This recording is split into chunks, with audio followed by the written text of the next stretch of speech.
Peace. Good dawning. Good dawning. Dawning. Good dawning. What time is it? It's about 10 after 7. So I'm in between yesterday's, which I did at 7:30, and my usual time of 6:30. You know, something a little different, right? But I'm gonna jump right into it. And as you come in, you come in. But greetings and good dawning to all of you, of course. You know, thank you, Kashia, as always, my sound engineer. And James Gadabaki and Rika Shai. Peace and good dawning to you. The precious mom. Greetings and good rise to you. Stability to all. Strength to all. Sister Manira, Sister Naya, previously known as Spoiled Rotten. Peace, Urad. uh, Grandmama Shadow Book.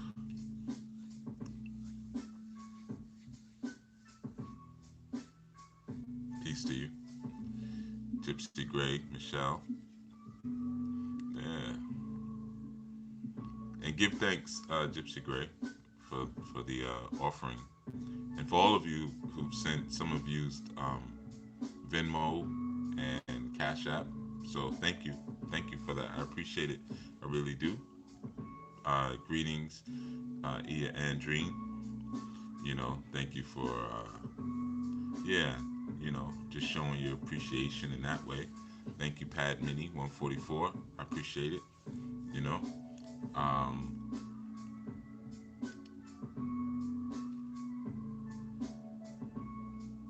peace in Jabulu. Shange, I think it says there. Yeah, first time catching me live. Okay, cool.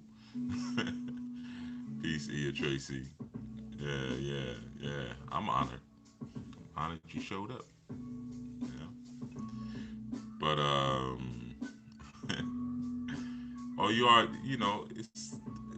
I still appreciate it. Doesn't matter the amount. If somebody takes $1, you can buy a bag of uh beans for under $1 in some stores. So if somebody gives you $2 or $3 or $1 or $5, that's it's like food they're giving you. You know what I mean? Or someone else. So yeah, I'm grateful for every amount. To Neho, Hassan, Iris McCabe, you know, I'm not one of them people that's like, I appreciate that, but you could give more. Come on, dig deep. Come on. Barbara Cruz, especially like I said, in the middle of a pandemic, people showing their appreciation. Oh, give thanks, Barbara Hassan. That's about three to four bags of beans. See what I mean? Yeah, man. Yeah. I actually linked up. I had spoke when we did the first Peace Kiki J, the first super chat. That was cool three. The way they spell it, I think it's a three at the end, but it's cool something. When I remembered that it was there, and I was like, oh, I had spoke about doing some food, or some packets for the homeless. I actually linked up with somebody. I think I'm gonna do it a little bit different instead of me doing the packets. I linked up with someone recently who has a much bigger channel. Like they have 1.4 million subscribers. Um, yeah, it was 1.4. And Peace Plant OG, and ended up linking up through the work of kind of a friend type of thing. Someone who came to me for a consultation. So I went and checked them out, and they're next level. Like with the work that they with their outreach work that they do with the homeless. So I'm gonna try to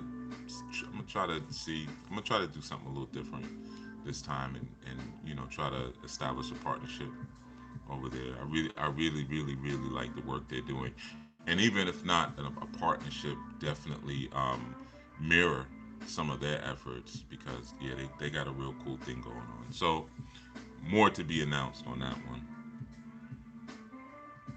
So anyway, I'm not going to be too long. You noticed yesterday's was like around 40 to 50. Oh, your husband owns a breakdance studio. Hey, wait. So Gypsy Gray, is your husband King Glide? Kid Glide? That may sound random, but I was thinking Kid Glide. Oh, Kid Glide. Okay, yeah, okay. Yeah, when I saw his name, I was like, that's a b-boy name. I just had a feeling that he was a b-boy, and then when you just said breakdance, I'm just, putting the numbers together. Peace, Miss Cindy Jones. Okay, that's cool, man. That's cool. That's cool. Yeah. You know, b-boy for younger people. That's like someone who's invested into hip hop at different levels. Whether it be dancing, or graffiti, or DJing. Or even MCing to a degree. But that's the b-boy term, it's an older term. Um, Peace, Nadia. I saw some other names, but the thing went by. So yeah. And Ia Arlene, and yeah. Okay, I got everybody. I think. Yeah. So oh, your pops was a b-boy back in the day, Kashia. Your pops is a pastor. That must have been an interesting transition. I know he must shout. His whole shout game must be next level. If he was a b-boy back in the days, he'd be shouting and praising and spinning on his head and everything, jumping back up. You know what I mean? B-boy turn pastor. But yeah, one of the things that I had spoke about a while ago was courage, right? Or being encouraged, having it inputted, but having the courage to be silent. And I had spoke about that was one of the earlier segments, where that courage comes from to kind of quell and quiet the just the desire or the impulse to react. And there's another aspect of courage, or another usage for courage, that becomes important in all of this stuff that probably many of you, peace, Baba Utu, probably many of you have already had to employ on some levels, because a lot of times, if you've been in this for any more than, and when I say this awareness journey for any more than 9 months, Peace, Sherelle Cunningham. If you've been in it for any more than 9 months, there's a certain level of courage that you have to usually activate if you're around other people, and that's the courage to be different. The courage to be different is like a huge thing in this, because for those of us who have decided to explore the best ways that we could be, and to explore the ideas and the concepts of emulating the divine on the planet, you know um, one of the first things that we have to do is recognize that we're like sheep surrounded by wolves. And I know that when you come into consciousness, people will try to tell you different. Now, at one point I might have been one of those people, because when I first started to study a lot of you said it right, a lot of people pronounce it Injabulu.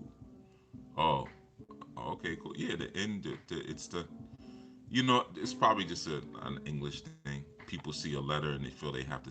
Well, I can't even say they feel have to say, because how many silent letters are there in English? Yeah, but what was I saying? I'm sorry. We names. I like names, so we can have a conversation just about names. So you know, when I first came into like a lot of, I'll say, my spiritual work, one of the things that disturbed me was that there was so much work that I was always commissioned to do, or trained into doing, that surrounded protection. And I kind of felt like, well, now that I got the juice, if you will, proverbially speaking, why do I have to be so concerned about protecting? Like, they need to protect themselves from me. So that was always my attitude. Like, my elders would be like, yeah, if you shake someone's hand, you should do this, or if you're around this type of person, or this when you come home, cleanse like this, do this type of bath. I'm like, yo, that's a lot. You know what I mean? Like, I'm constantly cleaning people off me. I'm constantly cleaning situations off me, or sidestepping and avoiding people. And my thing would always be like, but I'm you know, I'm the person with the with the spiritual warrior tools. Peace, Kree Shun. Greetings and peace, Mama Marva. So my concern was always like, and not to say that I was correct, not to say that I was wrong. It's just a perspective. But that was something that just gave thought, and not to say that I even debated with my elders on that. I never said anything at all. Never. I just kind of, these are things that just would play through my mind. Like, why do we have to be so concerned about everybody else? Like, we're those dudes now. you know. So they should be trying to clean us up off of them. I still feel that way to a degree, but I recognize that, nonetheless, that there will come a crown of thorns.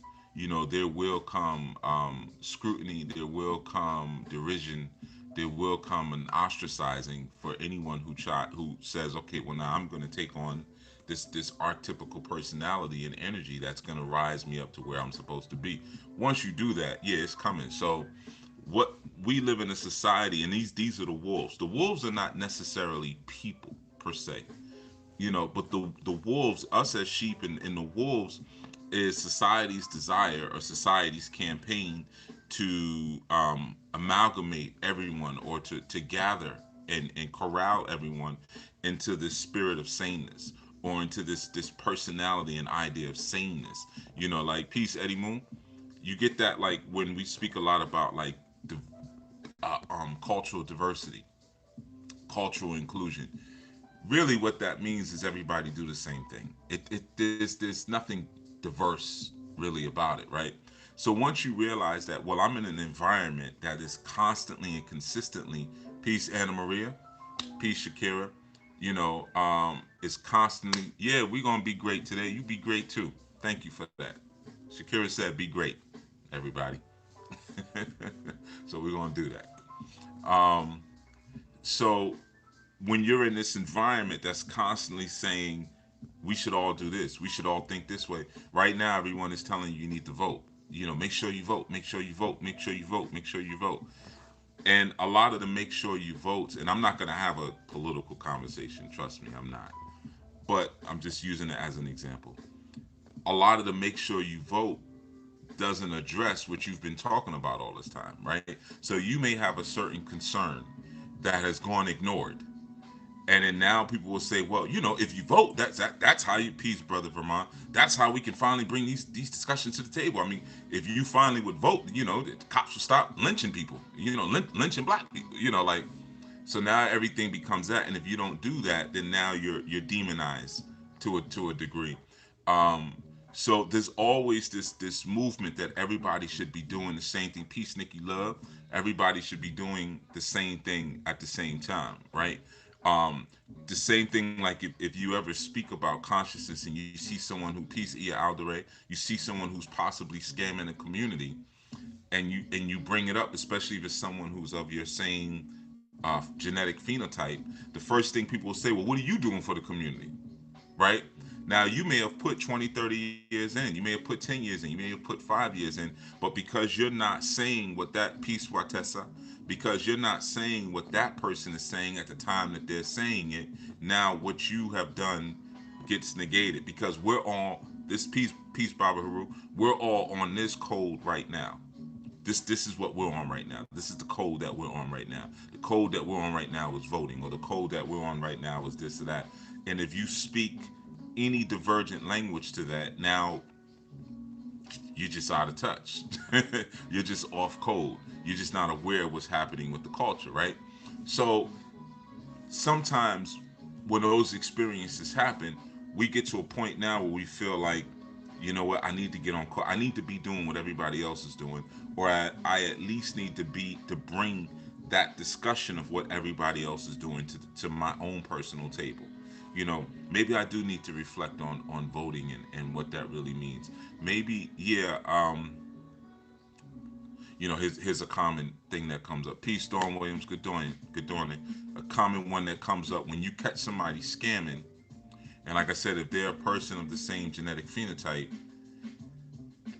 their their disciples will say, or the sycophants, but they'll say, um, again, what have you done? That's the first thing that will be said. Or they'll say, again, if they're of the same genetic phenotype, well, these people over here are robbing and stealing and everything like that. Why don't you say something about that?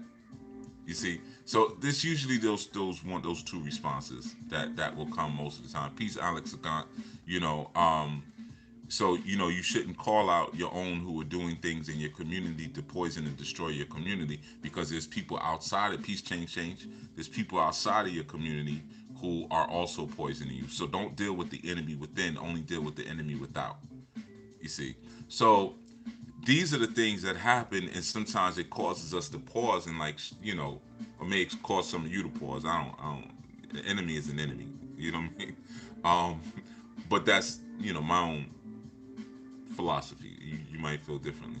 So it may cause you to sit back and think and say, okay, well, maybe if everybody else is saying that, yeah, this person is scammed, or this person has done something dirty or whatever, but I'm still going to support them, maybe I should too, right? So what ends up happening with the whole sheep kind of being among the wolves, and the wolves are pressing for homogeny.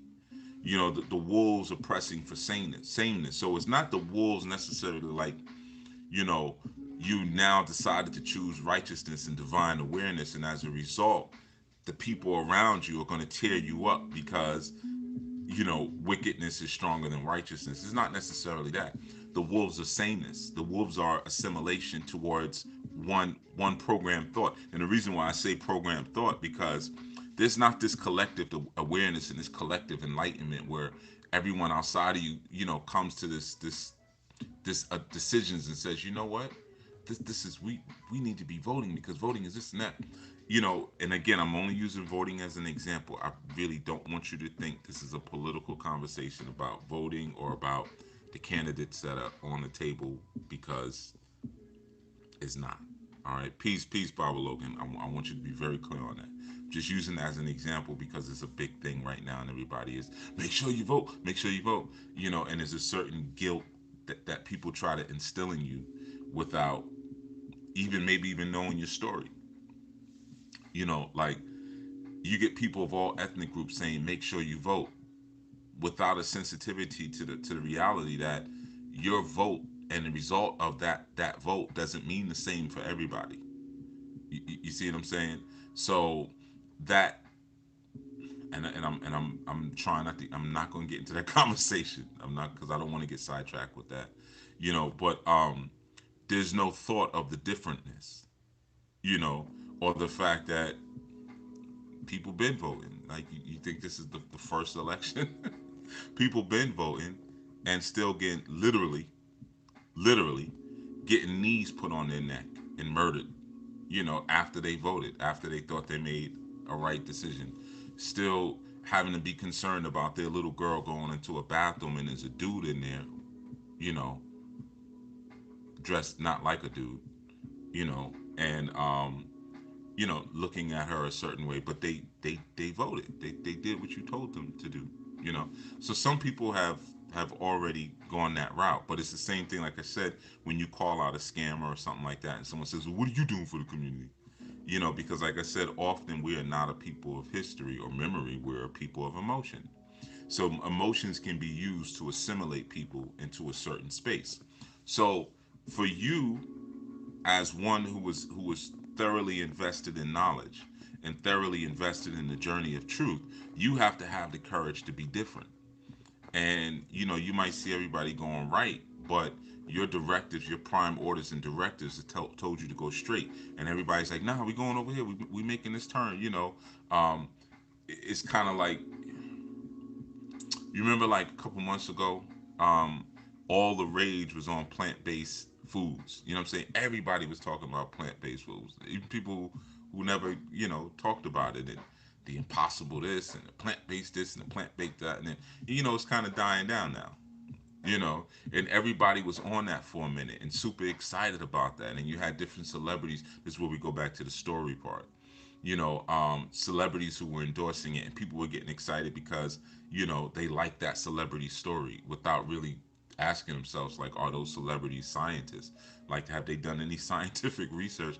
Has there been any real true discovery methods as to the healthiness of these actual products that people putting out? But everybody was on it. That was the wave. That was the code that we're supposed to get on. Get on it. See, that was the wolf experience.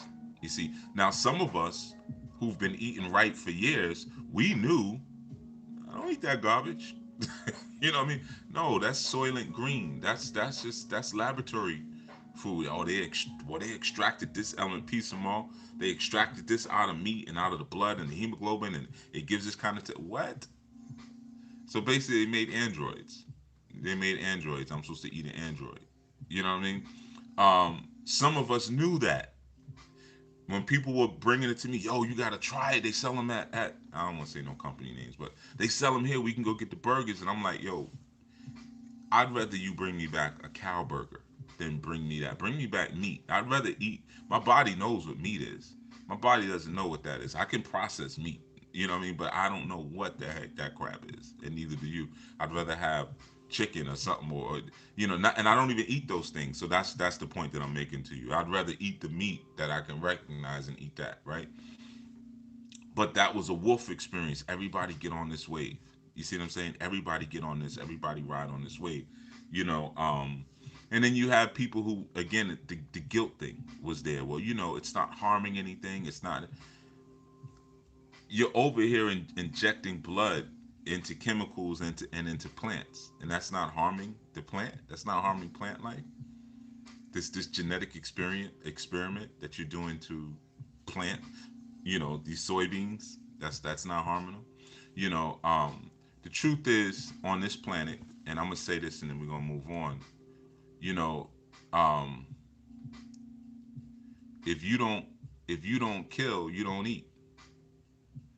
And if you don't hunt, you don't eat. So you gotta kill to eat, period. You gotta kill to eat.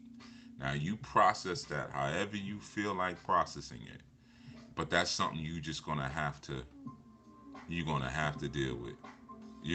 And that's not just in terms of food. That's in terms of your hustle. That's in terms of your grind, and any way that you choose to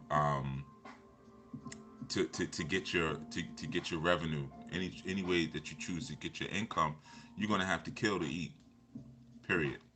you know this is the jungle. In different forms, we're in the jungle, right? So anyway, so that courage to be different comes into play because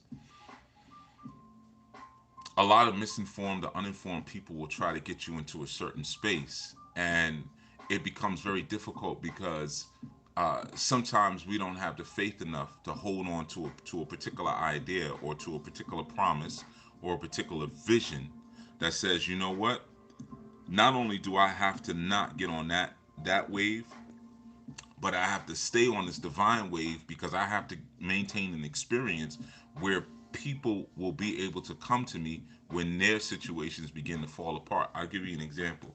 Like, sometimes we work on jobs, and everyone on the job is on a certain kind of vibe. I remember years ago, Peace Cassie. I worked on Fashion Avenue. I wasn't. I worked the brokerage firm I worked for was on Fashion Avenue. Just so you know, I wasn't in the fashion industry. That's like Sixth Avenue, New York City, right? And of course, I worked in the IT department, right? And in that department, we had, which was cool. We had a couple of brothers who worked there, and they worked. They were desktop techs, right? I think there was three of them, three or four of them, something like that. But there was this one brother, this Caribbean brother, Ian. Ian was a funny dude, man. He used to wear his collars turned up and like these tight lacrosse shirts. What it is, what it is. Dress down Fridays, he'd always have his collar turned up with a lacrosse shirt. He thought he was something else. But I mean, one time we went to lunch, and Ian was like, It was because fashion is all models down there. It's all models on the street. That's where all the high end stores are and everything. And he's like looking at everyone. Ooh, look at that one there. Peace, Kevin Gobby. Look at that one there. Ooh, look at that. And I'm just like bored because I'm like, yo, these girls ain't got no butt. Like, and that, I wasn't on that. And everyone they're calling out, I'm like, nah, it's not my type. It's not my type. Like every single one, not my type, not my type, not my type. Um, and I don't think they thought I was on some other kind of stuff on that other thing, but I'm just like, nah, I'm good. I'm good. That one looks like a boy. I'm good. You know. Um, and I think I had shared that once, a long time ago. When I used to work that particular gig, I literally used to take the long way going back home, and I would cut up through Harlem, um, so I could see some women. And I don't mean on like the perverted kind of salacious thing, but because I was surrounded by something else so much that I didn't want to become Ian. I didn't want to turn into Ian. Peace, Kenneth Williams. So I would there was times I would get out of work and be like, I need to see like some dough knockers. Like I need to see some dough knockers and some, what I mean, like some hips and like what looks closer to it, let's say my type. I'm trying to be very respectful of everyone here. Um, you know, but I was not trying to assimilate into that. Right now, we fast forward, maybe a year or so after that. One of the brothers, we'll call him JJ. That was his initials. Cool brother, real cool brother. Never ironed his clothes. I remember I used to mess with him about that a lot. Like, but he knew his stuff really well. But sometimes in corporate environments, you got people who are not very political, but he was so good at what he did, you know. But he never ironed his clothes. Like you could tell, like he just had maybe a bag of the proper, attire in the trunk of his car or something, And before work, he just like, because he just have like a polo shirt on with a tie, and like, I'm sticking to the guidelines, right? But we were real cool. And I remember he had gotten a divorce, and he came and he spoke to me, right? And he was like, "Yeah, man, I need to talk to you." And we were talking about it, and it was he basically had gotten caught cheating, and it was a series of things that happened. And when he first got caught, I was there from the beginning. I was like, "Yo, talk to her." And he was like, "Yo, she's not really talking," and I just think like if she ain't saying nothing, I'm not gonna say nothing. I'm like, nah, you gotta get ahead of this thing, man. Like, you know, talk to her about it. You know what I mean? Like you got caught, so had that conversation. So we talked and we talked, and he didn't follow my guidance, and she eventually began to slip away because, of course, you're not moving as a man. Yeah, I either I made a mistake, admit that, or I, I don't. I'm not gonna be with one. So let's figure out what this is gonna look like, right? But some are not ready for the consequences of her saying, "Okay, I can relate to that. I understand. There's a guy at my job I've been wanting to go out with." You maybe not ready to hear that. So my point is that peace, Regan. Um, my point is that a lot of times what happens is that because we're moving like everybody else and because we don't have the courage to be different, we don't establish a light post. We don't establish that lighthouse that people can come to at some point and recognize, like, no, you're on another vibe, and you've never really compromised. You've never really deterred like the rest of us. So I recognize you as being almost like the minister of this space. I remember there was another woman there who she she I think it was her sister had got diagnosed with cancer, something like that, and she came and spoke to me, and it was like out of the blue, and I'm like, because I actually didn't like her, peace, Christian. Yeah, man, I actually didn't like her at all. you know, um, so but she didn't know because I'm good at well, I can hold it for a while before my face starts to crack. And you could, if you look in my eyes, you'll know if I don't like you. So you know, um, I tend to control my gaze. But she had came to me. She's like, and started talking to me and like broke down, was sharing what was going on and everything. And I was able to speak to her and kind of get her grounded again and help her to establish an actual battle plan. And at that time, it goes back to this again. We're going to lunch and whatnot, and I used to bring my lunch most of the time. Now we got a food stipend every day. What week they used to give us?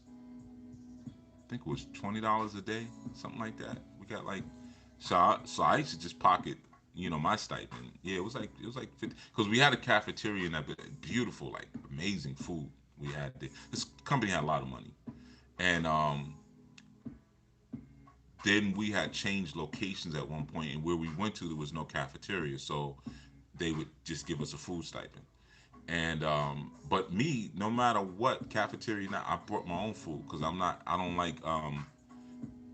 don't like eating food that people have been talking over, and like I don't know what kind of day you had, and the food was like, I mean, it was like gourmet food, but I'm good, you know, because I'm very sensitive to energy. You know what I mean? I go in there and nah, so I would just bring my food, whatever, So she started talking to me about her sister with the diagnosis because she was like, yeah, I saw you one day and you were eating like alfalfa sprouts with avocado and this is so I know you're really into this stuff. Like I never said I was really into this stuff. Like I never said that, but she saw that there was a different standard. You see, so whereas like, oh, they're having shark today because they used to serve stuff like shark and stuff like that. So everybody's running to go get shark and all of this and whatever other crazy stuff that. Nah, I'm good, man. I'm good with my, you know what I mean, my little whatever here, my little green stuff. You know what I mean? Y'all go eat a piling plate of brown slimy stuff. I'm good. You know, brown fried up slimy stuff. You know, um, so a lot of times it's our ability to hold a standard that now really signifies what the next level of our work will be, number one, and the first level of what our protection is. A lot of times we're protected by our willingness. You funny as shit. I said no slimy stuff. You didn't hear what I was saying? But yeah, a lot of times it's our and I always had to eat light, so I wouldn't eat nothing like that at work because I you know sometimes I get grumpy. You got to imagine I'm working in a corporate environment, and around this time I'm also recognizing like this ain't nothing. You know what I mean? So when I first got into corporate America, like that was my dream. I was so stupid. I'm gonna tell you how foolish I was. Some of you hear me talk about, I had a barbershop at one point and I had a pool hall. I had several storefront businesses. I gave them all away. I never told you all that part. I gave all my businesses away. Literally, I didn't even sell anything in them. I didn't sell any of the equipment. No, I gave them away. Um, I used to lust for a corporate environment when I owned my own businesses because I used to have customers that would come in. I never. It was the seventh day customers, the Saturday customers. Like I would see some of these brothers during the day. They'd have like suit and ties on. Like I'm on my lunch break. Can I get a quick cut? All right, cool. And they would put their suit back on. I'd be like, and then on Saturdays they'd have like on sweatsuits or whatever, basketball shorts, while I'm still working. And I'd be like, damn man, that'd be nice, man. To just have days off like that and not have hair in your mouth all the time. And any of you who ever worked dealing with hair, whether you're in a salon or a barber shop, you know what I'm talking about. You get hair splinters all the time. You're always picking them out of your skin, if you don't wear gloves. And you go home and you vacuum. There's just hair always all over the place. It just has a way to get into the fabric of your clothes, and it's everywhere all the time.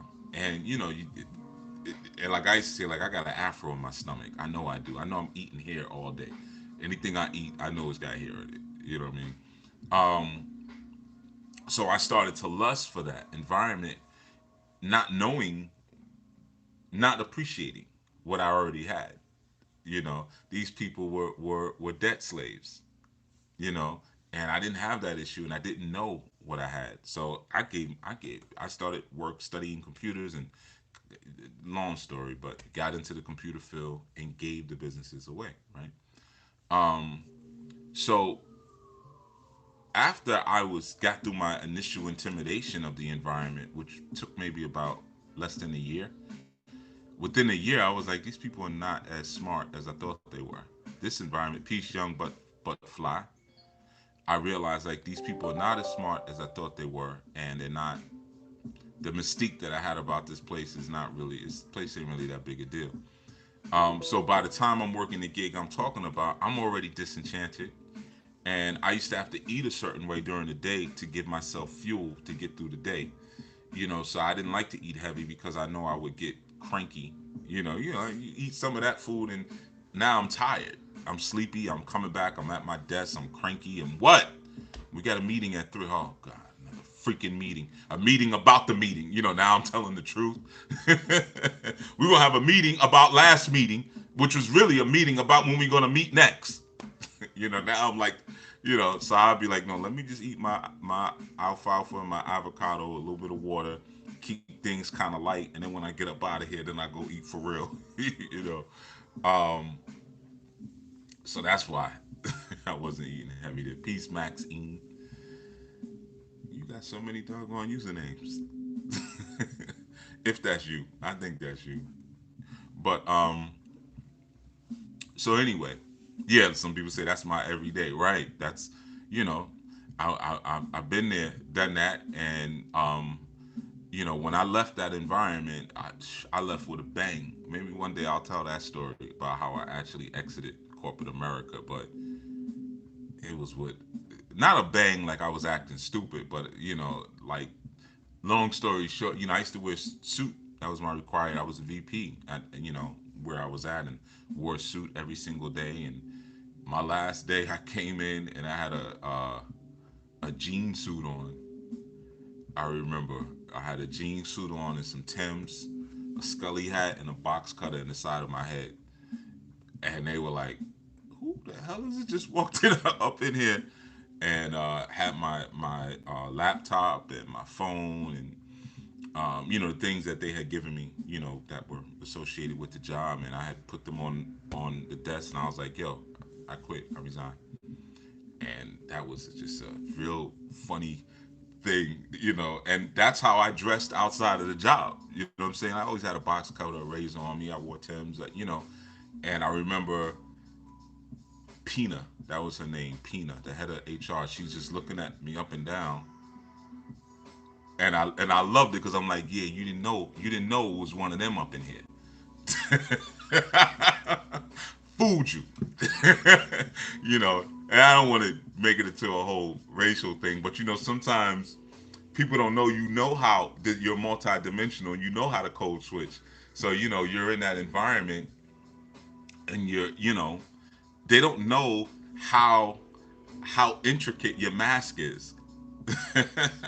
They don't know how intricately you can assemble and establish your mask for that environment, and how meticulous you are about your uniform for that environment.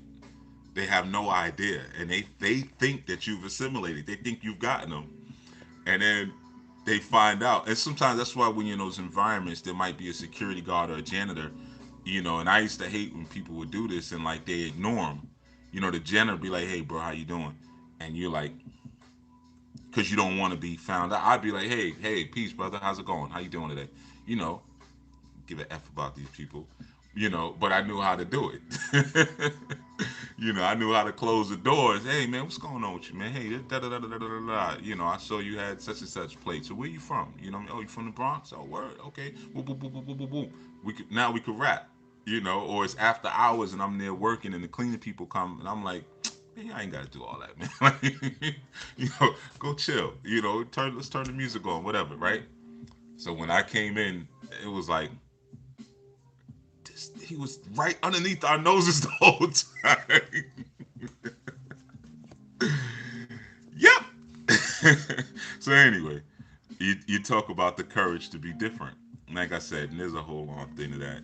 I'll maybe share that one day. But we gotta have the courage, man, to stand on these promises.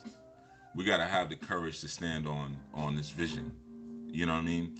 And trust me, man, what you're surrounded by, the wolves that you're surrounded by, are dead set on you cutting left.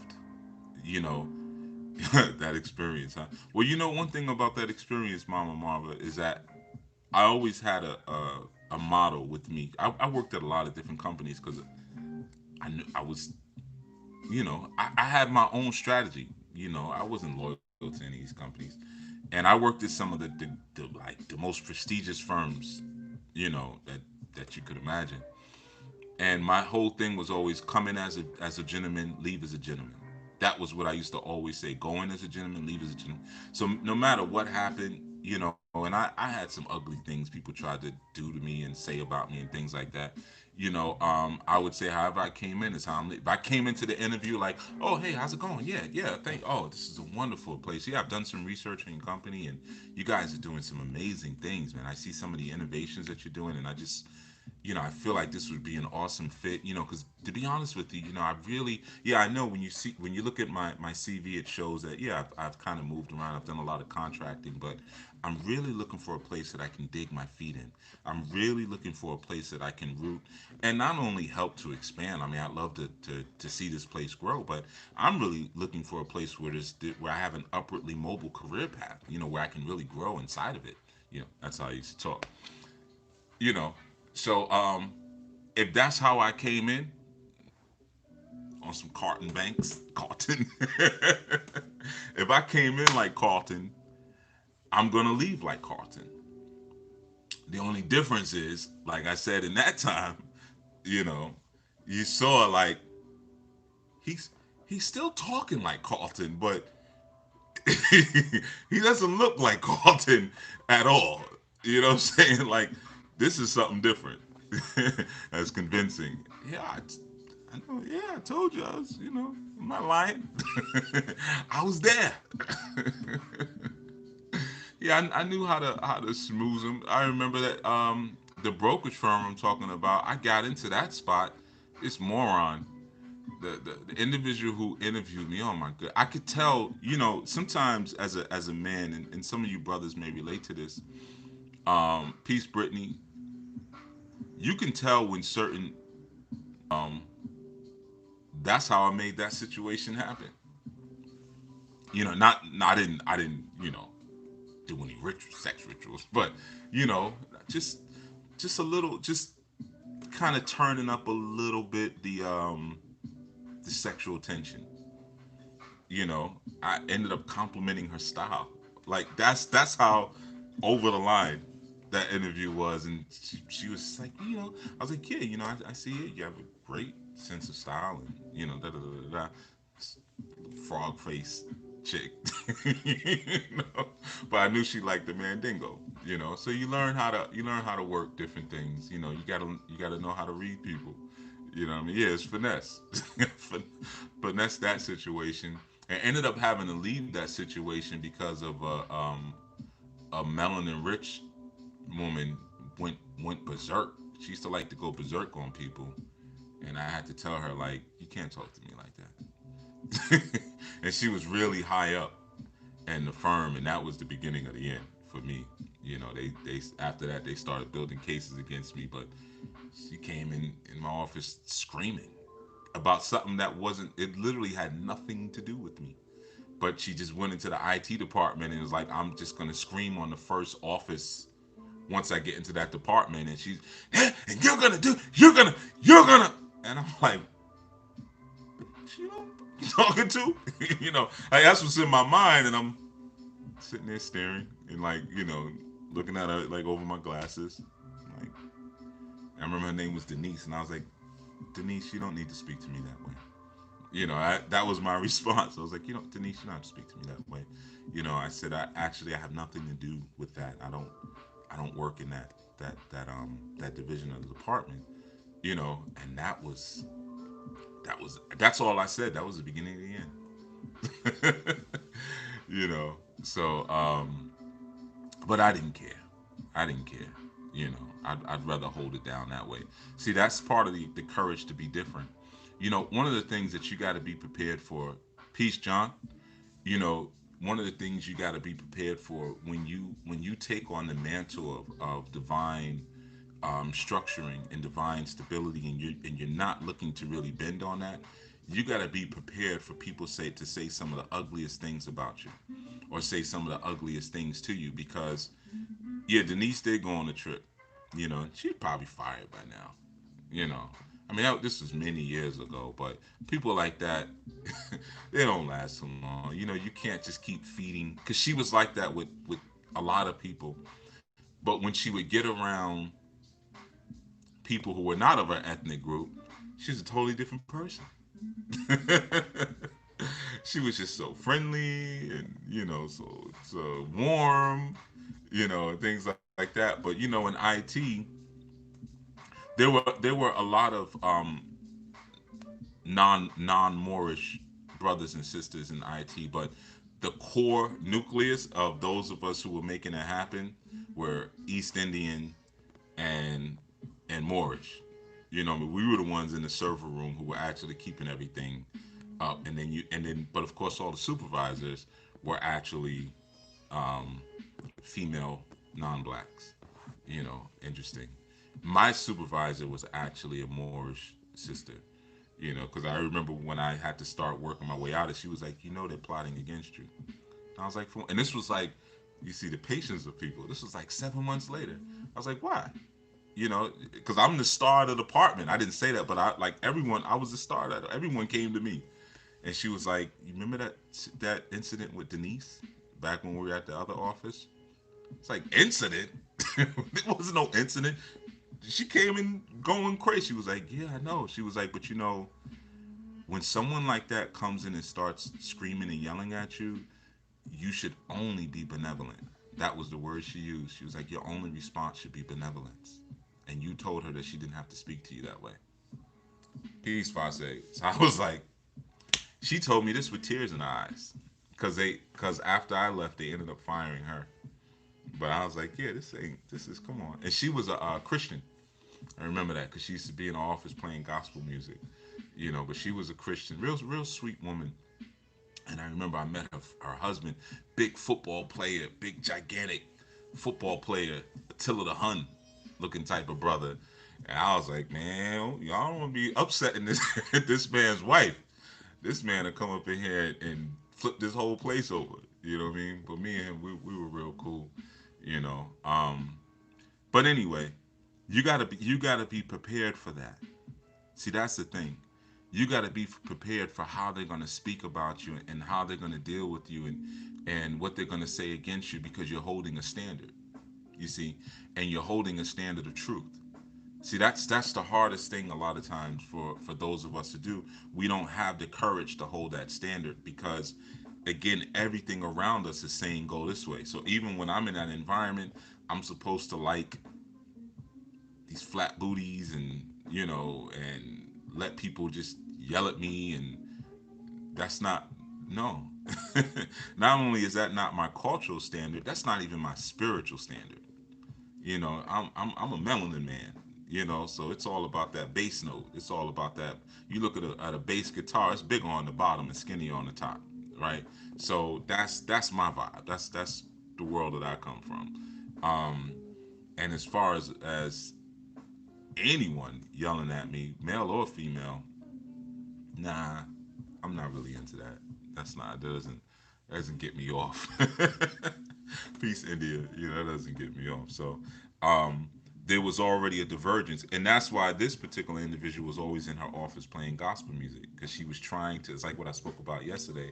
She was trying to keep her environment and saturated with what made her strong. But like the most honorable Elijah Muhammad once said, your environment will always beat out your nature. So your nature may be to be righteous, and you're trying to be righteous, but you're surrounded by an unrighteous environment. Eventually that unrighteous environment is going to absorb, it's going to saturate you, it's going to take you over. You're going to drown like Atlantis drowned in the water. Peace trees, little girl.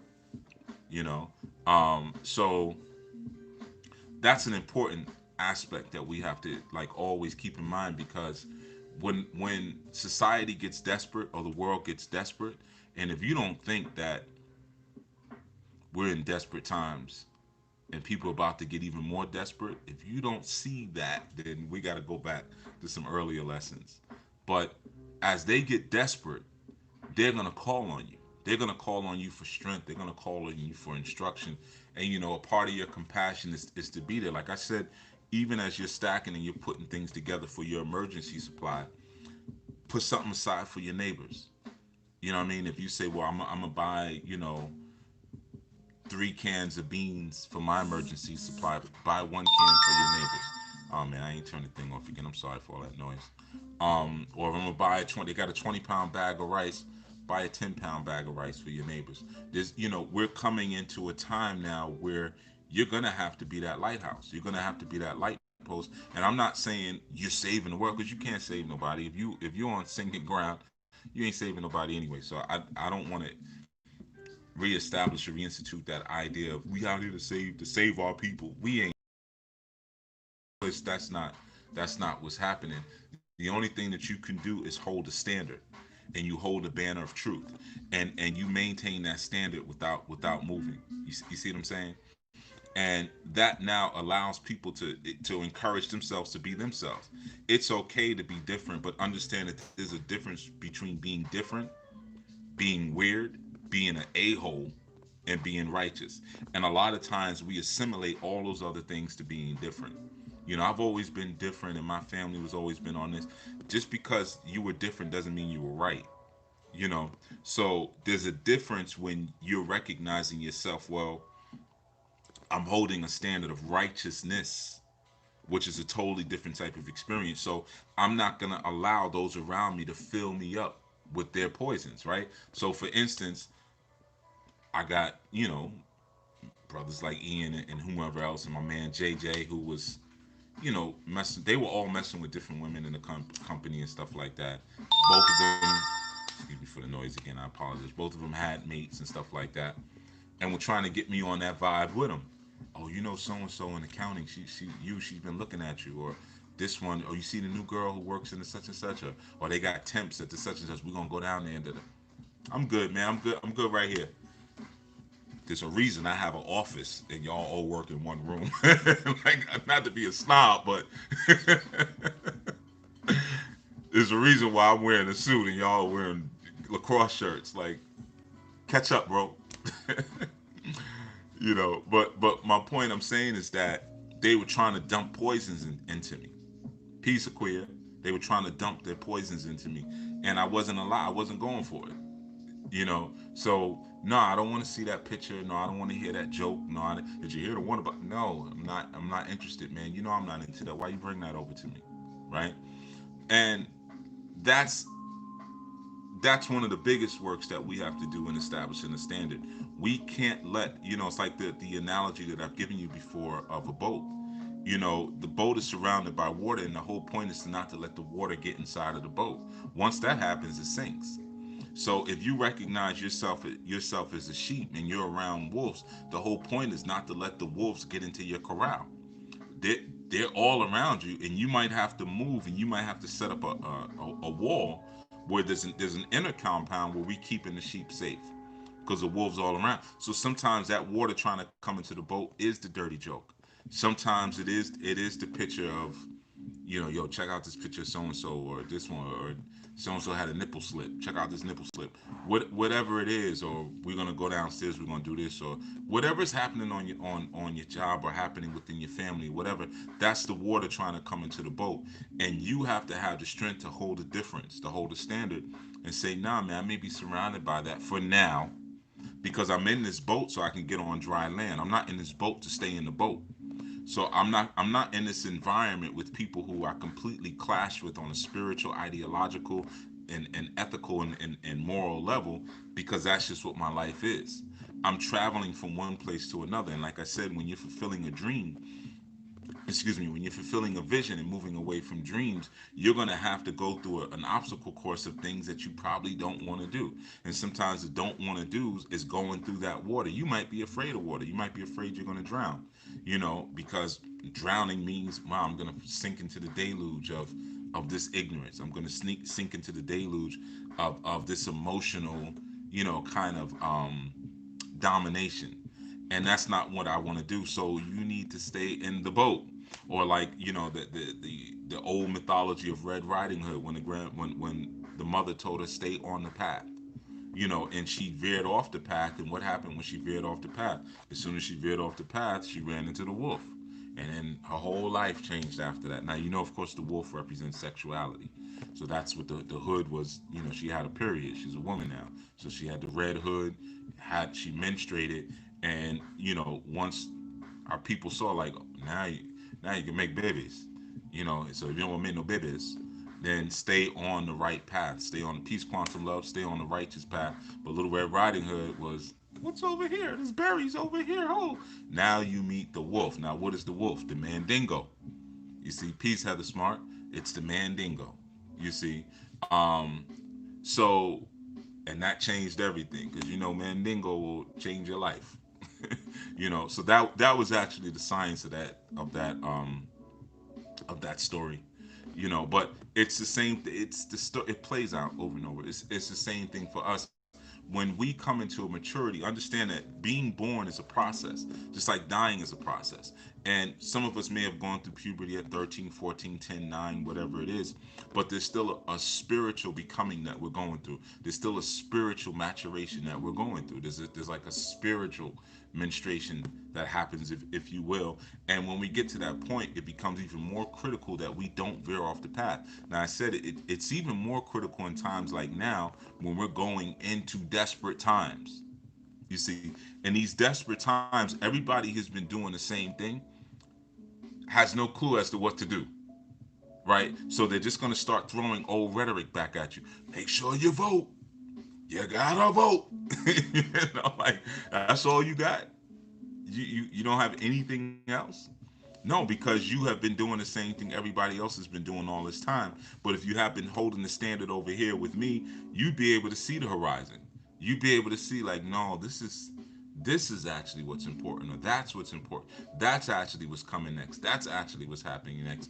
So when those waves come, like the cancer, like the divorces and things like that, you have a solution and you have an answer. And if nothing else, you have a peace. You have a peace that you can offer. You have a stillness that you can offer. You have a serenity that you can offer, because you've decided to, and you've been chosen to, you know to hold that standard of distinctness. And there's nothing wrong with that. For those of us who are so invested in our consciousness and so invested in our more elevated and lofty awareness, it's important that we don't try to show all of the same ones that we're like them. You've heard me speak about that before. A lot of times you have different teachers and gurus, quote unquote, and stuff like that. And people listen to them because they relate to them. You don't have to try to be relatable. You don't have to. You know, some of the stories you may share, like just like I may share some stories. I don't have to share those stories, but sometimes it's to show you that there's been a journey, or like I say, oh, I worked at this job. So it's because I know many of you are working in a job. You know what I mean? Some of you at work right now, and you might, oh yeah, man, I have felt like that. I can't. Well, I'm showing you the other side of it. Or maybe you were that person who was sitting there eating your healthy food, while everybody's sitting there eating whatever, and you felt a little awkward or whatever, like, why they gotta bring that crap around me? Or here's the worst one, when you eat at your desk and they come and they lean into your desk and they say, what's that? And put their nasty, filthy finger over your food. That's why I never ate at my desk. I'd always go out somewhere. And plus, I don't like eating around people I don't know, especially people I don't like. Because as I'm doing that, I'm taking in their energy too. Next thing you know, now I'm in the bathroom throwing up. So that's the thing. Once you recognize, I don't have to relate to you. I don't have to be relatable to you. That's not what I'm here to do. Once you recognize that, then what happens is they'll start to hate you because there's a disconnect there, right? They're gonna hate you outwardly. That's why I said sometimes I see certain teachers, and they're in clubs, or they might wear their clothes a certain way, or they get turned up, in the middle of like they're teaching, or somebody asks them a question and they let them know, like, yo, um I'm from here, I'm from there. I'll take it here on you. I'll do this to you. I'll do that to you. You know what I mean? I'm woke, but I'm this. That. You know, you don't have to do any of that. You know, or they're in videos dancing and popping bottles and things like that. Um, so those are people who are wrapped up in that sea of sameness. Peace, Cordelia. But the truth is, when deities reincarnate into different avatar-like bodies, they never do what everybody else does. See that's the whole thing. That's how they evolve everything forward. They really represent that maverick energy or that lone wolf energy. That wolf is a part of a pack, but it recognizes it has to shoot out on its own in order to leave its own mark. You see what I'm saying? So when there's this constant striving to be like the same ones that you're supposed to be ministering to at some point, it's clear that you don't have a security in your banner of truth. You don't have a security in your courage to be different. You see what I'm saying? So always be leery. Always be leery when you see that. And of course, there's going to be some things that's gonna overlap. Utu says I used to get the gas face because I won't eat their holiday so-called food. Right? They bringing around the spice cake. Is it spice cake? Rum fruit cake? Fruit loaf? What's the thing they make, man? I think it's Christmas with all the sugar. I don't know what green and red stuff inside it. But yeah, man, they bring that stuff, or they do the potlucks. You know, and they like, yeah, we're having a potluck. Y'all having a potluck. I'm not doing that. You must be out your mind. I'm not eating. I don't know if you got roaches. I'm not eating nothing out of your goddamn house. You know, I won't even eat around y'all, let alone eat with you.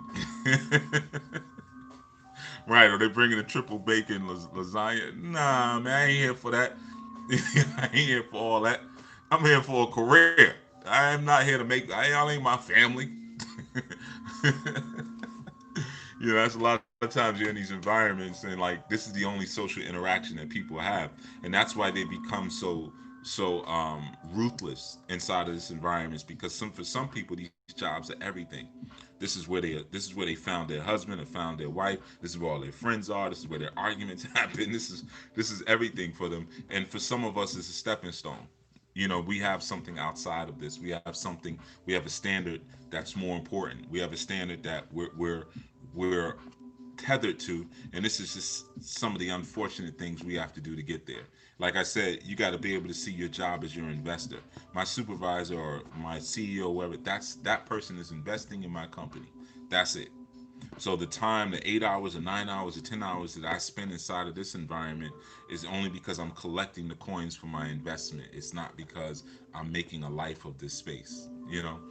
And for some, they would never have that ideation because this is it for them. That's why it's always important. Like I say, you come in as a lady, leave as a lady, come as a gentleman, leave as a gentleman. Because I got something else after this. This is it for you. And you know, sometimes it's the same thing in a relationship. The way you come in is the way you should leave. You don't have to go out with a bang. Some people will try to tether you back. They'll try to hold you back. They'll try to keep things that you own. They'll do all kind of different things like that because this was it for them. This is the highest they were ever going to go, and they recognize it. You know, interacting with you because sometimes you engage with people who never deserved you. You know, you like I call it scholarship. You scholarship them in. They didn't really earn their placement in your life. Sometimes it's the same thing with a job. Sometimes it's the same thing with a relationship. And the thing is, it may be an unspoken thing. They know they got scholarship in. They know like this person is beyond me. I really didn't do anything to deserve to be with a person like this. Or maybe whatever I may have done, that usually is the thing that I do to kind of hook people in. That hook been dissolved already. That hook is gone. I don't have any other tricks that I can pull. Let's say for me as a man, maybe my hook is I don't know. I pull chairs out, or I open up doors, or you know, maybe it's the flashiness of my vehicle, or the flashiness of my jewelry, or whatever. You know, but that only lasts but for so long. And if I was able to pull someone who's beyond that, and I know they're beyond that, and they're in my life, and my tricks are gone now, there's a part of me that's saying this person is just showing me grace at this point. So I can either act like it, I can level up, I can level up. I could level up because grace has been shown to me, or recognize that the inevitable is going to happen at some point, and when the inevitable happens, take it with grace. The inevitable is that they're going to go. They're going to either wake up from this nightmare or this dream. They're going to wake up at some point, or you know, I don't know how to put. Maybe or maybe they're just gonna recognize that the season has changed. So I can be happy and say, well, "Wow, man, thank you for the time that you were here because it was grace." Or I could flip. Oh, you ain't gonna leave me. I've had people tell me that before. You ain't just gonna leave me. What? What you gonna do? You gonna kill me? You're like, I just can't leave. You know. Um, and sometimes it's like that. I've had that in jobs. In fact, the one that I'm talking about, when I came in, like dressed like how I normally dress, um, they issued me a letter. The lawyers issued me letters because the night before I had removed myself off of all of the servers. So I was like, y'all ain't gonna do anything the next day and then try to blame it on me. My account has been disabled. This, that, and the third. And then they tried to issue me a letter, and they said I took some. It was so silly. Some training manuals or something, which I didn't. But it was so silly. It was like I took some training manuals and something, something, something, and then the CEO called me, and I'm like, and the CEO was a lawyer, so I'm like, how are you gonna issue a legal threat and then get on the phone with me? That's like rule number. You're not supposed to talk to me like. And he's like, yeah, I knew you were gonna leave, and you just left us out there like that. Hey, shut the f up. you know? Come on, because it was a foul place. Like I said, maybe I'll tell that story another time. Um, but it's so funny. Like I said, the wicked will watch the righteousness. The wicked watch the righteous. Trust me. You know, when I was leaving, he said something before we got off the phone. It was very, very profound to me. Now, this is a non-black man. Now, you know how we always say those jokes, like, "Oh, they think all of us look alike," right? He said, "I knew you were gonna leave." I said, "How'd you know I was gonna leave?" He said, "Because you started trimming your beard differently." So he said, "Once I saw that, I knew that you were interviewing." I found that to be so very interesting. In fact, I developed a totally different kind of respect for him after he said that. Back then, I didn't, my beard wasn't as full. I used to keep it really, really light. But being in that environment, maybe I might have had maybe just a little bit more, But when I would interview, it's part of the mask. I would bring everything lighter, and he's like, "Yeah, I knew you were out there interviewing. I could tell, because of your beard." So wow, that's interesting. This non-black man is over here looking at my beard and can see the difference. They watch you. And he knew the wickedness that was going on there. The wicked watch the righteous, and a lot of times they want to maintain a linkage, and we don't want to disrespect anyone's opportunity to redeem themselves, and that redemption may come one day. That company is actually no more now, you know. Yeah, same thing. He said pick up on people's subtleties. Yeah, I respected it. I was like, okay. I respected his ability as a CEO to keep his eye on everyone, you know. And I was like, okay. Now I'm pretty high up, and we're in executive meetings like sometimes 2, 3 times as strong. But still, he had a lot of people that he was. I remember one time there was these two sisters. They were so wild, but they were temps that we hired to do some data entry, and one of them was just so unprofessional. Like she was so ghetto. Oh my goodness, she was so good. She had this huge behind, like huge, and this little waist, but huge butt. And I remember when they first started. This was the first day.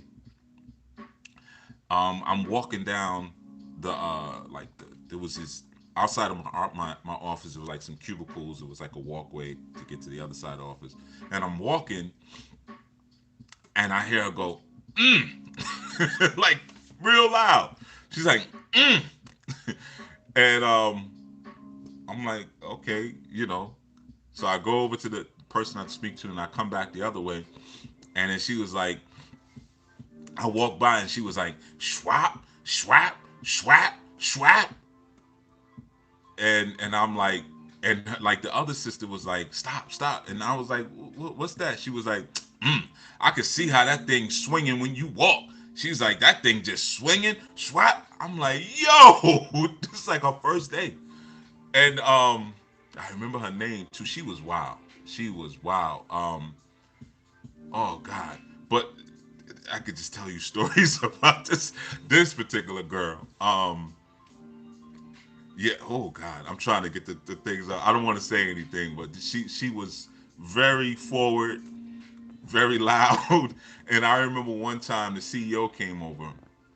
He was talking to him about something, and I just heard it because I'm not gonna say his name. So let's just say his name was Jack. I know I always use the name Jack because I don't know too many Jacks.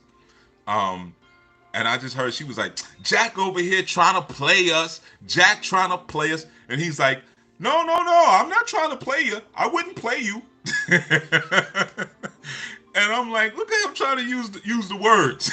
Like, I'm trying to, he ain't got the inflection wasn't right, but I said, you placed it. It's in the right spot, But so I was impressed by his ability to, from the temps to the VPs, to whatever, he was able to kind of scope out everybody. And I learned lessons in leadership, even there. You can learn from everybody and from every situation. But he made some missteps, some serious missteps with me, and which caused me to do what I did. But I still left like a gentleman. I didn't break anything. I didn't steal anything. I didn't do any of that stuff. So a lot of times, even in relationships, it's the same thing. They knew they were unrighteous. They wanted to hold on to. I'm keeping the place alive in more ways than one, because at that time I'm the VP of IT, but I was the network engineer that designed. I designed their entire um, network infrastructure, as well as like I I did all the initial purchasing, like for the servers, down to the external drives that people use on their computers, to the webcam, like all of the technology, the phone system. I did the security system. I did everything, right? So I was the center. I was the Imhotep of that environment, and I mean down to when we first got the space, the office space. I pulled up the floor, and designed where the wiring is going to run. Back then, everything was still wired. Wireless was still new, but where all the wiring was going to run underneath the floors for for the network. You know, so, and I had all of this documented and everything, where everything was, where every wire was, where everything. And so me no longer being there was like, the heart is gone. And this is a kind of a technology based enterprise, if you will, to some degree. So like I said, the wicked will watch you and they will cling to you, but some of them come to their point of redemption. And when they do, you want to be able to hold that standard, and they recognize, nah, this person is not deviated.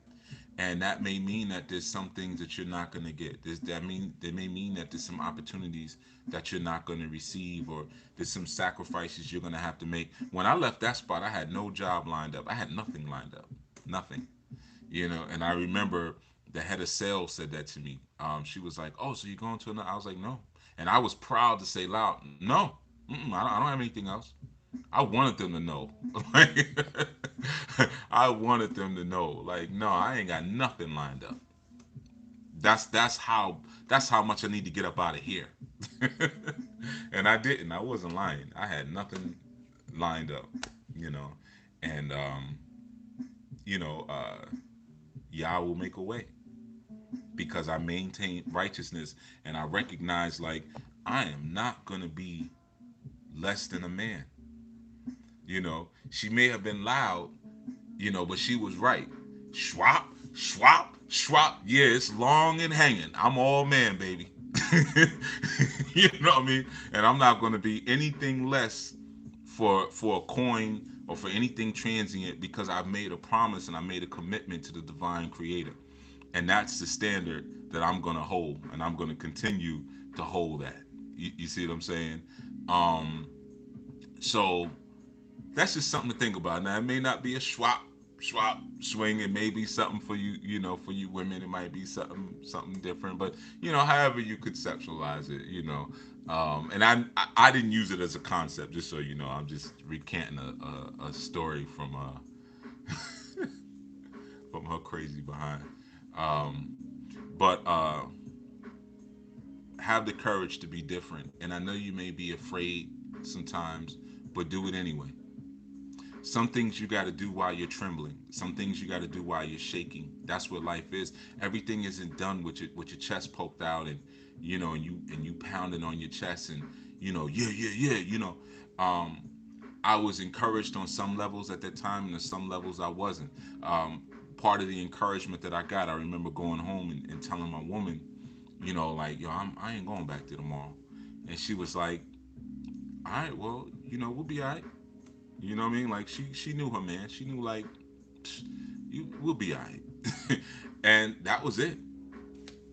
You get a melanin rich woman, whisper in your ear, like, you'll be all right.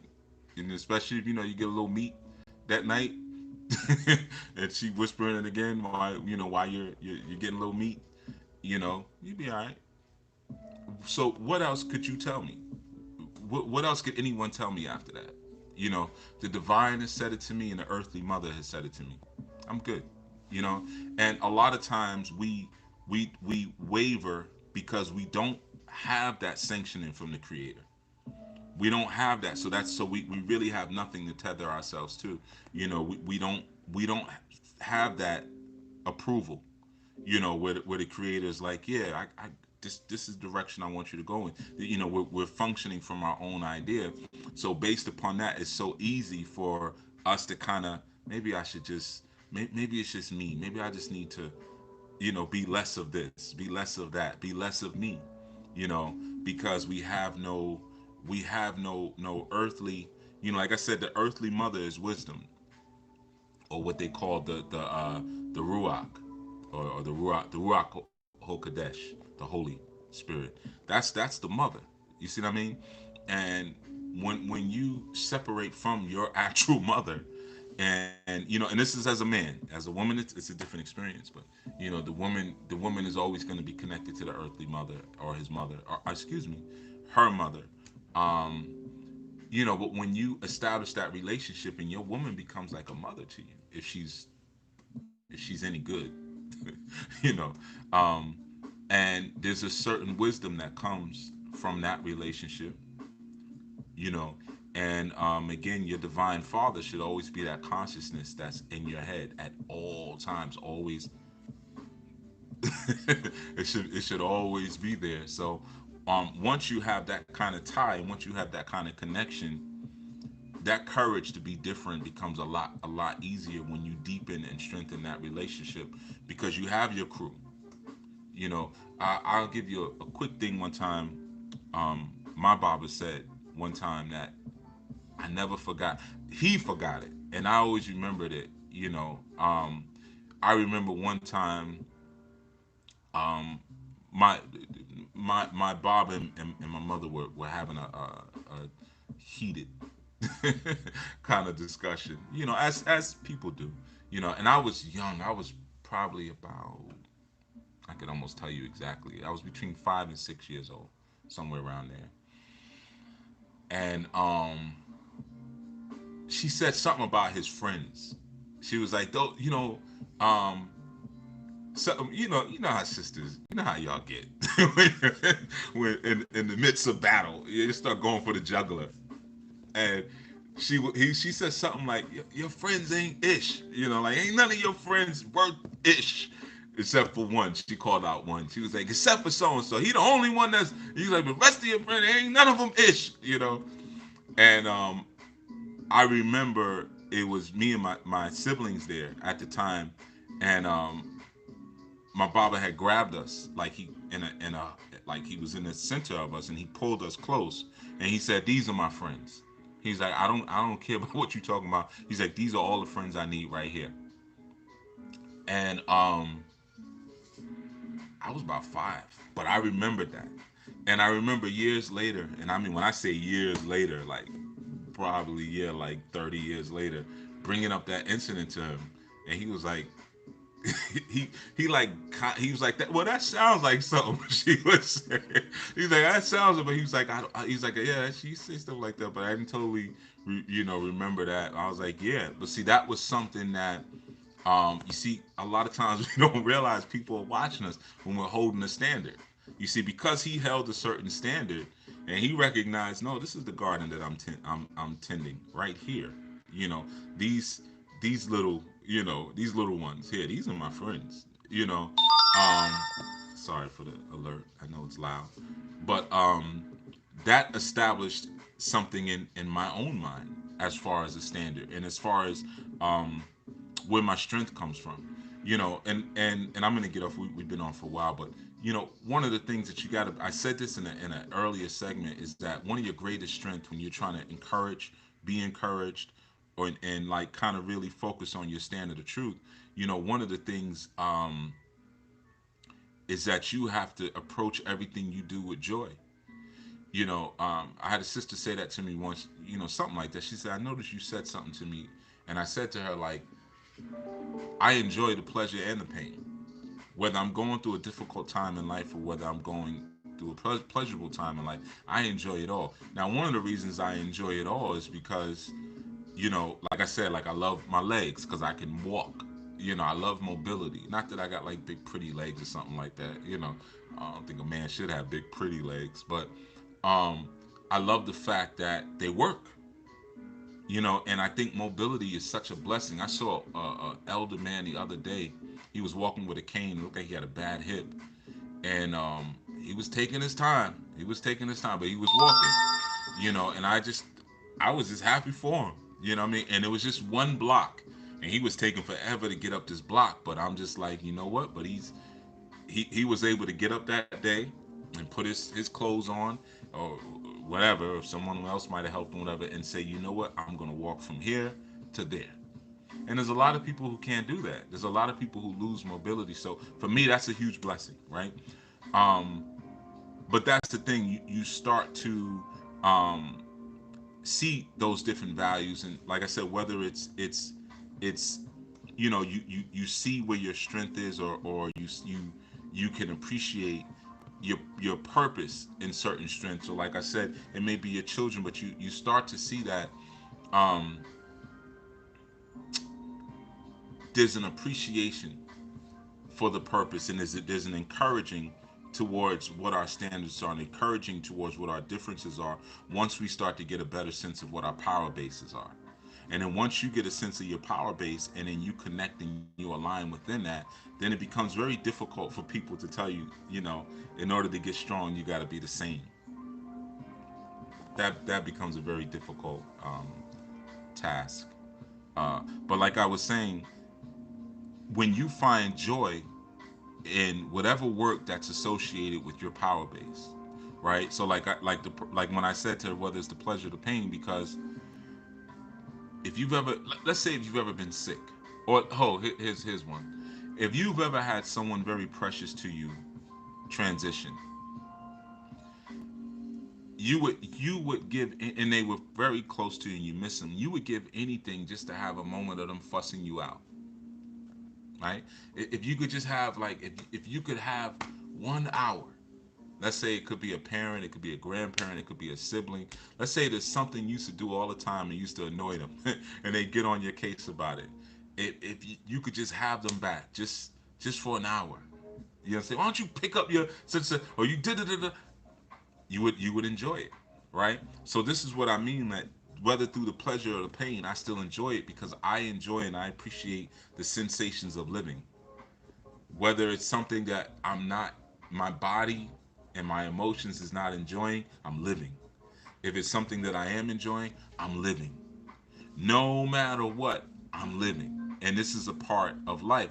So when you can approach everything that you're doing with joy, and you put in your mind, it could be having to wake up and go to work today. It could be having to clean your car out. It could be having to pay your car payment, if you're on a car payment, or pay your mortgage, or whatever it is. If you when you sit down and you go to make that payment, or you getting dressed and getting ready for work, or whatever your situation is, if you approach it with joy, what immediately begins to happen is you already looking for the opportunity for transcendence within that experience.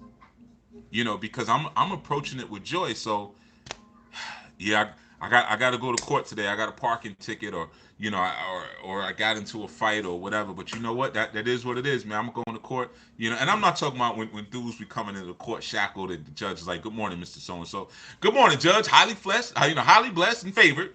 Like not that con thing. Like, nah, I'm sitting here with shackles on my waist, and I got to sit here like I'm doing well today, Judge. The Lord is blessing me. How you doing? They tell you that's like jailhouse cons. Like, when you go into the court, you just got to be real cheerful. F that. Buck dancing for these mother effers. But I'm saying when you approach every situation with joy, you are now ready and posed and stationed for the blessing that's coming out of the situation. But if you approach it with misery, where the mind is, the body follows. So if you approach it with misery, then these situations are going to be miserable. You see, that's the thing. And then if someone can present an alternative to be pleased, and a lot of times that's going to go with the flow. And you might, in that moment, you might have to swim across the river. And they might say, man, don't swim across the river. Just float downstream with us, man. And downstream, we'll be able to find a spot where we can just, nah, man, I think I'm going to have to swim across this joint. I'm going to have to swim across it, right? So that means I might have to put a little bit more work in. You know what? Then that's just what I'm going to do, man. Why are you going against what everybody else is doing? Because that's just what I'm going to have to do, man. You see, I'm going over the dry land over there. I'm not trying to be sat and saturated inside of this water for the rest of my life. Because eventually, what is Oshun going to do? She's going to wear me down. She's going to erode me. That's what water does over time. It erodes whatever's inside it. That's why most pebbles and stones inside of a stream are smooth. She smooths things. I want to keep my edge. I'm going to swim across to the other side. That means I might have to go against the current a little bit. But you know what? You know how I'm going to do it? I'm going to do it with a smile on my face. I'm going to do it joyously. Because in that moment of going across, I'm going to get the blessings and the lessons. Just like I said, I had to leave that organization, and they send me stupid letters and all that stuff like that. But I did all with joy. I did it all with joy, right? So even when we got on the phone afterwards, and he's like, "Yo, why would you do that?" I'm still with joy in my heart. So by the time I hung up, I'm smiling like he noticed this. So that became and this happened a very long time ago, but that became a transcendental moment. That became something that now I was able to utilize later, because if I had not held my standard in those moments, I might not be here today. And what I mean by that is, when you can hold your standard, and you hold your divine banner, and you don't shift and move from it, then the creator says, okay, he's ready for he's ready for the next one. So now, brother Haru is now ready to become Chief Yuya. You see, so let's graduate him, because he defeated the boss on that level. You know what I mean? So now let's take him to the next level of the game. He's gonna have to fight another boss when he gets to the end of it. And I don't know, maybe they don't make games like this anymore, but that's how they used to be. You fought at a level, then when you get to the end of it, you got to fight a boss, and then you go to the next level. I know it's a lot different now. Whatever. I'm just follow the example with me for half a minute. You see what I'm saying? So that's the point I'm saying. A lot of times we have a vision of somewhere that we want to go, but we don't realize that there's going to be moments where we got to hold a standard in between. And we never get to fulfill that vision if we're constantly compromising on that standard. So whenever you get an opportunity to hold a standard and approach your difference, approach it courageously, and you might be trembling. You might be like, I can barely swim. And I don't know if there's piranhas in that water. I don't know if there's gators in that water. I don't know if there's snakes that are going to bite me in that water. I am fearful, but I'm going to do it anyway. I'm going to do it fearfully. I'm going to do it fearfully. You see, some things just have to happen that way. You know, peace, Arisha. Everything is not going to happen when you're ready for it to happen. But here's the most important thing: I'm going to do it joyfully. I'm going to do it joyfully. You know, you ever been as a child? You know when you're sick and you got to stay home as a child. That first day is kind of alright, but sometimes when your sickness accelerates, even as a child, you're like, I'd rather be back in school. And I wish I could be playing recess again. I'd rather be playing recess than be over here sick. You see what I'm saying? So there's a joyfulness that comes in that. Even if I gotta go to school and I don't want to be in school, it's a blessing to be there because at least I can go do that. Even if I gotta swim across this water and I'm scared to swim across this water, I'm gonna approach it joyfully because I'm swimming. I'm swimming. There's a saying that they say a lot. I think, therefore I am. That's bullcrap. I've heard people say that to me a lot of times. I think for therefore I am. That's not what signifies the validity of you as an existing person. What and I'm not saying that cognition is the marking point for existence, but let's just say if I was going to go along with that logic, thinking doesn't validate that you exist. The ability to be skeptical about your thoughts would be a validation of existence. Because, for instance, you could have something that's an automaton and is doing the same thing as everything else, like a zombie. Is it, when we say I am, is it really in existence? Is it really actualizing? But if the zombie gets to the point where it says, maybe I shouldn't be eating brains like everybody else. Maybe I have my own brains.